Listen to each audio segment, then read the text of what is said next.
Amados, a graça e a paz. Hoje estaremos meditando comigo, um pouco do capítulo 16 de João, que tem por título As Últimas Instruções aos Discípulos. Jesus ele sabia que era chegada a sua hora e resolve falar algumas instruções para os seus discípulos, instruções bem importantes, que percebemos que os discípulos ficam um pouco ainda perdidos, sem saber do que Jesus estava falando, mas Jesus estava claramente falando da sua partida e do momento que ele ia passar, na crucificação.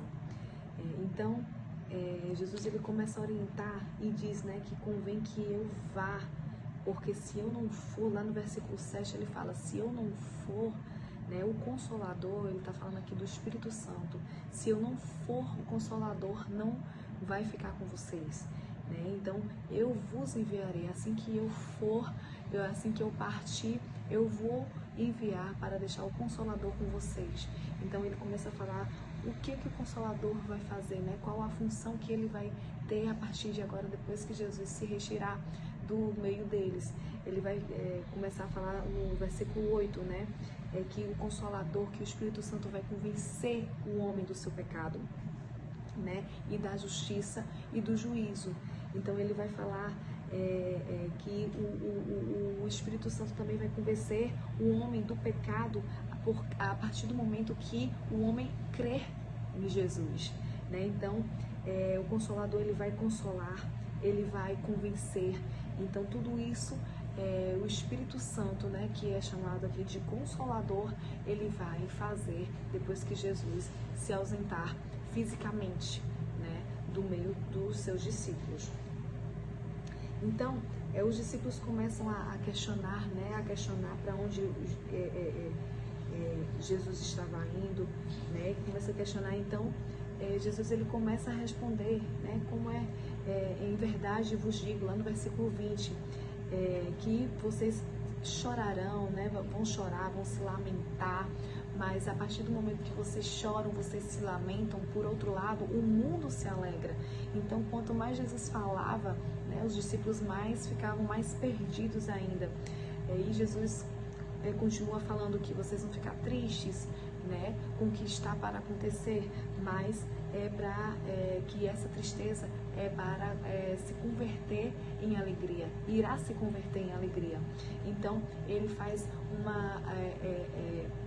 uma ilustração de como é que vai acontecer, de como é que geralmente acontece essa tristeza que se torna alegria. Lá no versículo 21, Jesus começa a falar, começa a dar o exemplo de uma mulher, uma mulher que está gestante, que está chegando a sua hora de ter a luz, de dar a luz ao seu filho, de parir, o que acontece? A mulher ela fica triste, porque sabe que vai passar por aquela dor, que vai ser um momento difícil, que vai realmente sofrer, mas toda aquela tristeza vai se converter em alegria depois que a criança nasce, depois que ela está com a criança nos braços dela.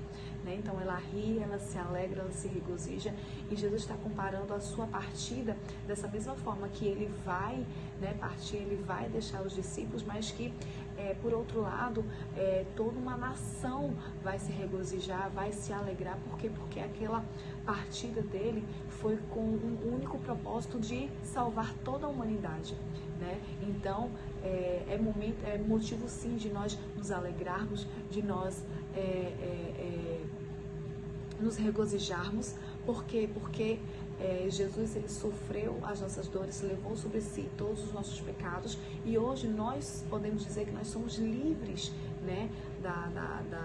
de todo pecado, de todo mal, porque Jesus fez isso por nossas vidas. Então é motivo sim de alegria, para nós hoje e para toda a humanidade.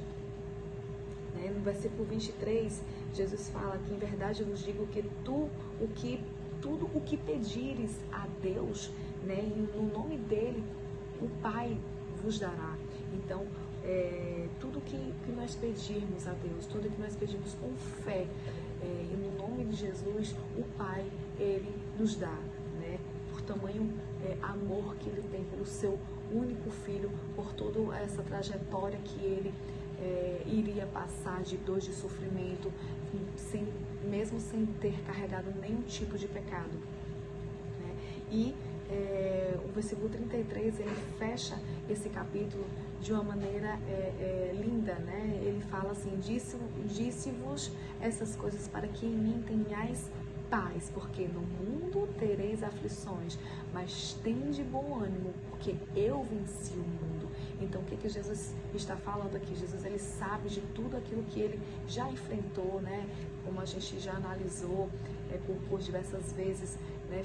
Foi julgado, foi desacreditado pelos as suas próprias pessoas, foi abandonado, né? E ainda viria aí o maior sofrimento ainda, que é o sofrimento de cruz, mas Jesus está o tempo todo fazendo o quê? Fazendo com que os seus discípulos se alegrem, os seus discípulos, que o povo que crê nele, que se alegre, que tenha um ânimo para passar por isso, por essa situação. Por quê? Porque ele venceu o mundo, ele já venceu o mundo, e ele garante que nós também, em nome dele, venceremos junto com ele. Então é isso, Deus abençoe e fique na paz do Senhor.